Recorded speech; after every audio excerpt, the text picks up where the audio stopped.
बड़े भाग्य से सत्संग मिलता है। और आज विश्व योग है।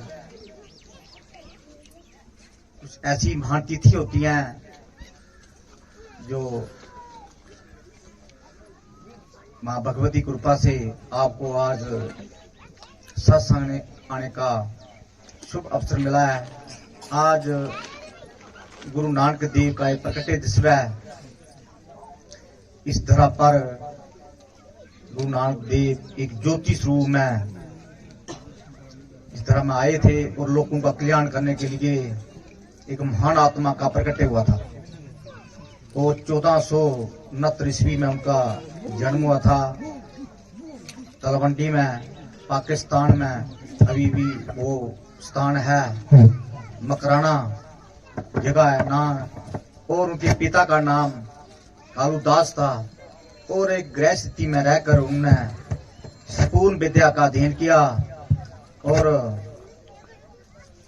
इस जन्म मरण के रूपी तत्व को जाना। जिसको जानने से सब कुछ जाना जाता है, जिसको पाने से सब कुछ पाया जाता है। ऐसे बिरले लोग ही होते हैं जो इस धरा में आते हैं और लोगों का कल्याण करते हैं। आज आपको सभी को उनकी कृपा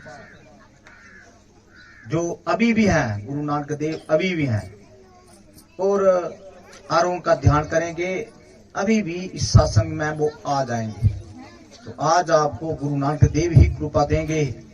उनकी कृपा से आप दुख निवारण होगा, क्योंकि वो एक महान हस्ती थी जिन्होंने खंडियों का और पापियों का नाश किया। खंडियों को धर्म में लगाया, पापियों को सदधर्म में लगाया। जो कि आजकल की युवा पीढ़ी जो भी लोग कृपा नहीं जानते हैं, कृपा क्या चीज होती है। उन्हें छोटी उम्र में कृपा के प्रमाण बताए लोगों को। उनका पिता का नाम कालूदास था, एक पटवारी का काम करते थे। मगर वो नहीं जानते थे कि मेरा पुत्र विद्वान होगा या कोई ऐसे तत्व ज्ञाता होगा। उन्हें बहुत ऋषि मुनियों के पास जाकर उनके पिता ने, कालूदास ने अपने पुत्र के बारे में पूछा कि इसकी जन्म कुंडली में क्या है। तो ज्योतिष ने बोला कि ये आगे आने वाला आज ये आपका पुत्र महान होगा। ये ज्योति प्रकट हुई है। मगर उनके पिता नहीं मानते थे, कृपा नहीं मानते थे। क्या वो साधारण व्यक्ति मानते थे उसको। मगर कुछ लोगों ने उनके चमत्कार देखे तो फिर उनके पिता को बोला कि ये साधारण व्यक्ति नहीं है, क्योंकि वो जन्मते ही बरकत थे। एक बारी उनकी 5 साल उम्र थी तो उनके पिता ने उनको स्कूल में भेजा। तो एक पंडित के पास भेजे थे, क्योंकि वो हिंदू, उनके पिताजी जो हिंदू संप्रदाय में उनका जन्म हुआ था, खत्री जाति के थे वो। गुरु नानक जी ने सिख पंथ का जो स्थापना की और बहुत लोगों का कल्याण किया। और आज भी दुनिया में उनका लोग गुणगान कर रहे हैं। और उनकी कृपा से आज भी लोग जो है सद्बुद्धि पा रहे हैं। तो 5वीं क्लास में जब 5 साल की उम्र की उनकी, तो उनके पिता ने उनको एक ब्राह्मण के पास, पंडित के पास विद्या ग्रहण करने के लिए भेजा। वो नहीं चाहते थे कि मेरा पुत्र धार्मिक पथ पर चले। लौकिक विद्या सिखाने के लिए, जैसे आप लोग अपने बच्चों को लौकिक विद्या पढ़ाने के लिए बच्चों को स्कूल में भेजते हैं, वो टीचरों को लौकिक विद्या पढ़ाते हैं, ऐसे ही उन्होंने भी लौकिक विद्या को सिखाने के लिए अपने बच्चों को स्कूल में भेजा। गुरु नानक जी पहले जब स्कूल में गए तो पंडित जी ने बोला कि ऊड़ा बोलो, ऊड़ा। तो उन्होंने बोला कि ए मुझे इस विद्या, ऐसी विद्या मत पढ़ाओ, मुझे ऐसी विद्या का ग्रहण, मुझे उपदेश दो जिससे जानने से सब कुछ जाना जाता है, जिसको पाने से सब कुछ पाया जाता है। वो है आध्यात्मिक विद्या। ये सत्संग है आध्यात्मिक विद्या का। कि आपकी समझ में नहीं आएगा, सोचे लाख बार। आपका दुख समझ में आएगा कि मेरे जो शरीर में जो दुख था वो कहाँ चला गया, ये तो समझ आता है। बाकी जो आध्यात्मिक विद्या समझ नहीं आती है, क्योंकि ये गीता में कहा कि नैन स्थिति साधारणी नैनी देती पाप का ना चांद कलर कुछ हो जाता। और गुरु ग्रंथ साहब ने लिखा है ना ए टूटे ना मल लगे, ना जले ना जल ना जाए, तन तू मानसा नानक जे जल गल चल पाए। जिसको गल में समझ में आई वो पा सकता है इसको। तो ऐसे ही उन्होंने बोला कि मुझे जो लौकिक विद्या नहीं पढ़नी है, मुझे आध्यात्मिक विद्या पढ़ाओ। तो पंडित जी बोलते मैं आध्यात्मिक विद्या के ग्रह मुझे ज्ञान नहीं है। बोला उसको फायदा क्या होता है? बोला उसका फायदा होता है इस लोक में सुखी और परलोक भी सुखी। उस विद्या को बांटने के लिए हम जगह जगह में जाते हैं, मगर ये हर लोक नहीं इस विद्या को ग्रहण कर सकता। ये आध्यात्मिक विद्या आत्मज्ञान की विद्या होती है। और इस विद्या में इसकी समाधि में जो बैठ जाता है ना, वो तर जाता है, क्योंकि ये सामने दिखती नहीं है, ये आत्म विद्या होती है। ऐसे ही गुरु नानक ने भी उस पंडित को बोला कि मुझे आत्म विद्या पढ़ाओ। मगर ये जो गुरु ज्ञान आत्म विद्या ना, ये ना पढ़ाई जा सकती है, ना लिखाई जा सकती है, ना में समझ आती है, क्योंकि सोच से पार है जी, ये बुद्धि से पार है। हम जो भी काम करते हैं हमें सोच से करते हैं, बुद्धि से करते हैं, मन से करते हैं, कि मन इंद्रिय से पार है ये विद्या, जो आप उसको ग्रहण करने के लिए आते हैं। जब मन आपका शुद्ध हो जाएगा, चित्त शुद्ध होगा, मन शुद्ध होगा, जब चित्त मन बुद्धि अहंकार सब आपके शुद्ध हो जाएंगे, फिर इसको समझ आएगी। मगर समझ से पार है, फिर भी मर विवेक जागृत होगा कि मैं इस विद्या को ग्रहण करना है। अन्यथा व्यक्ति जन्मता है, मरता है, जन्मता मरता है, अवगमन से छूटता नहीं है। इसलिए महापुरुष इस विद्या को बांटने के लिए जगह जगह सत्संग करते हैं, क्योंकि सत्य विद्या है, सत्य का ज्ञान है। इसलिए गुरु नानक ने उस पंडित को बोला कि मुझे सत्य का ज्ञान कराओ, उड़ा उड़ा नहीं मैं पढ़ना। तो उन्होंने बोला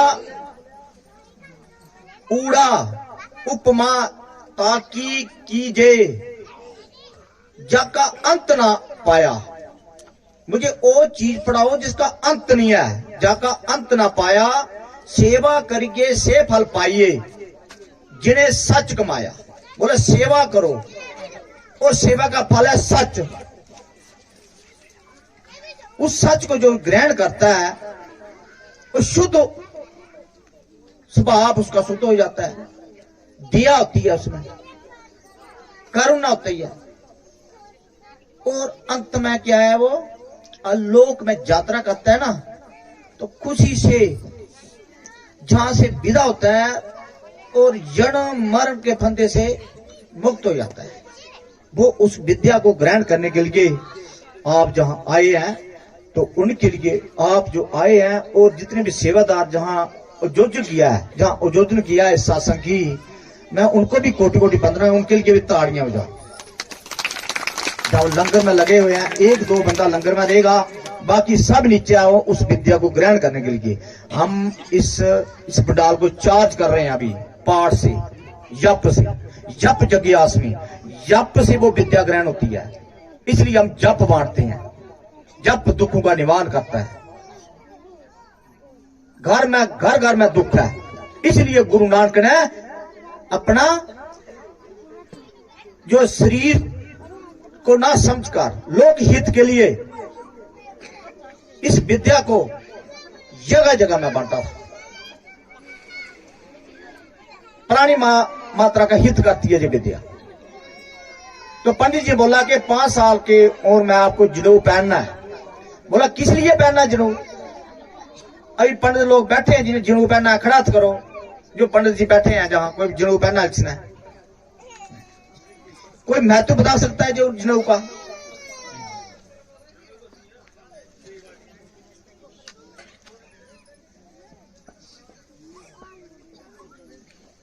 ऐसा जनेऊ पहनो जो ना टूटता है, न जलता है। तो ऐसे ही उपदेश गुरु नानक ने दिया था। उन्होंने बोला था दया कपास संतोख सूत जत गड्डी सतपट एहो जनेऊ जिए का हुई ना पाने गत। बोल जैसा जनेऊ पहनो जो ना टूटता है, ना ये टूटे ना मल लगे, ना जले ना जाए। तन जो मानसा नानका जो गल चले पाए। ऐसा जनेऊ पहनो ना टूटता है, ना जलता है, ना मरता है। ऐसी आपकी आत्मा है। आत्मा ना मरती है, ना जलती है, ना टूटती है। शरीर जो है ये नाशवान है, ये आत्मा का पिंजरा है और आत्मा कई शरीर धारण कर चुकी है। जब आप आत्म को जान लोगे, आत्म तत्व को जान लोगे तो दोबारा शरीर नहीं धारण करना पड़ेंगे। शरीर धारने से व्यक्ति दुखी रहता है, जीव दुखी रहता है। चाहे कीड़ पतंग है वो भी दुखी है, जब इंसान है वो भी दुखी है। जब गुरु नानक ने उपदेश दिया पूरे संसार को कि नानक दुखिया सब संसार, सो सुखिया जो नाम आधार। आज गुरु नानक के उपदेश को दुनिया पालन कर रही है, मगर जिसको समझ में जिसका विवेक जागृत हो गया। अन्यथा हर व्यक्ति इस लैंड में नहीं चलता। ये लैंड कठिन नहीं है, मगर इसमें चलना कठिन है। कारण क्योंकि संसार को छोड़ना कठिन है। संसार के प्रपंच में फंसा व्यक्ति दल फंसा, उसको ये प्रभु कृपा की लैंड पकड़ना मुश्किल है। एक खासकर लोगों के रहन सहन शुद्ध नहीं है, खान पीन शुद्ध नहीं है, लोगों का धन शुद्ध नहीं है। गृहस्थी में रह के गुरु नानक ने शादी भी की, उनके बच्चे हुए, 2 बच्चे हुए उनके, ठीक है, काफी शिष्य हुए उनके, मगर 2 शिष्य उनके साथ चले, वो है बाला मर्दाना, ठीक है। मर्दाना शिष्य वो था। एक बारी एक गांव में एक बुढ़िया रहती थी, उसके बच्चे मर जाते थे। एक बच्चा मरा, दूसरा बच्चा, तीसरा बच्चा मरा, चौथे बच्चे का नाम उन्हें क्या मरा, नाम रख दिया मर जाना।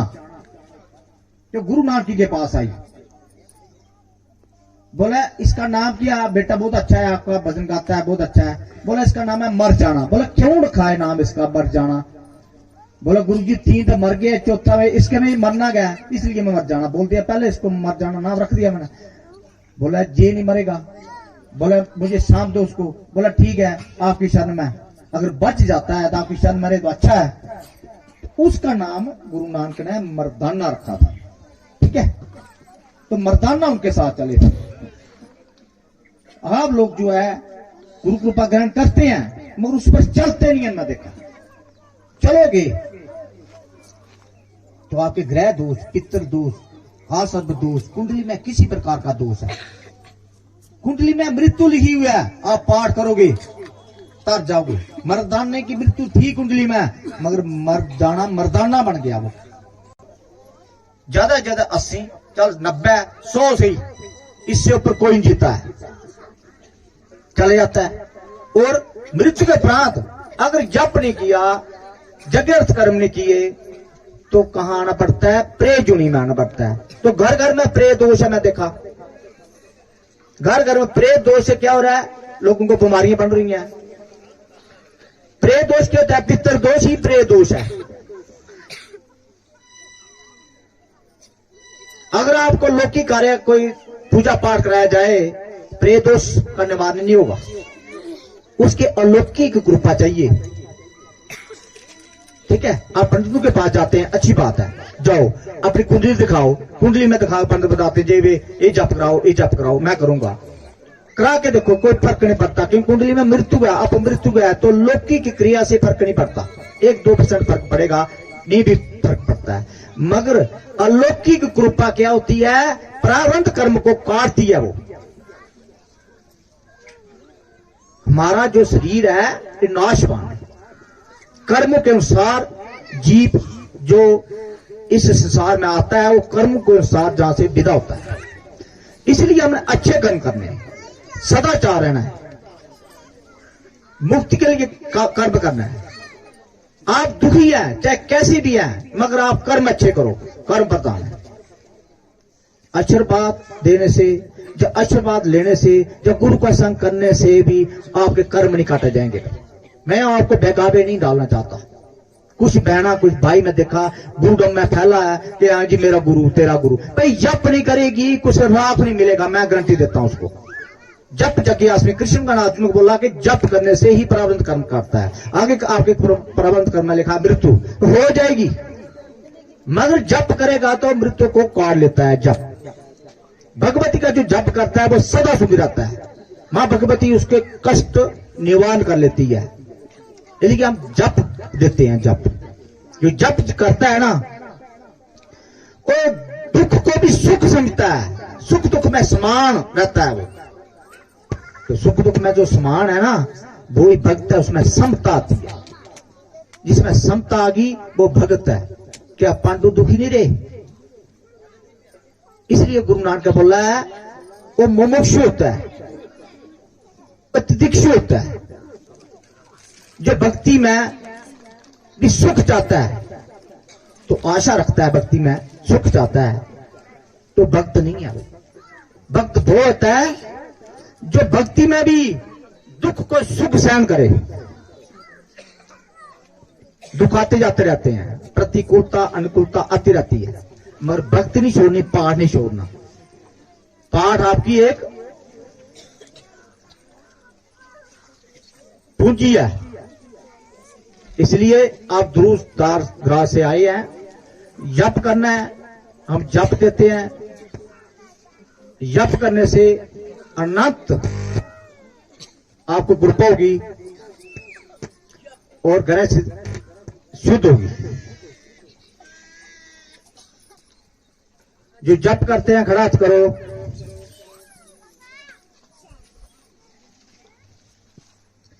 जो जप करने से जिसको फर्क पड़ा है वो खड़ा करो।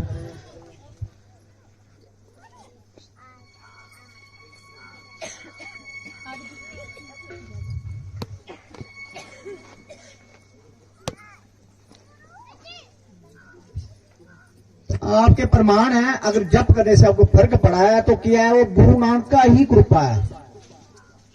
गुरु एक ही होता है, गुरु अलग नहीं होता है। गुरु की कृपा भी एक है, गुरु भी एक ही है। जैसे सूर्य एक है, सूर्य अनेक हो सकते हैं मगर गुरु कृपा एक है। जैसे गुरु अनेक हो सकते हैं, कृपा एक ही होती है। मां दुर्गा की मूर्ति चाहे तुम इधर भी स्थापना करो, चाहे 1 किलोमीटर के बाद भी स्थापना करो, मगर कृपा एक ही होती है। ठीक है।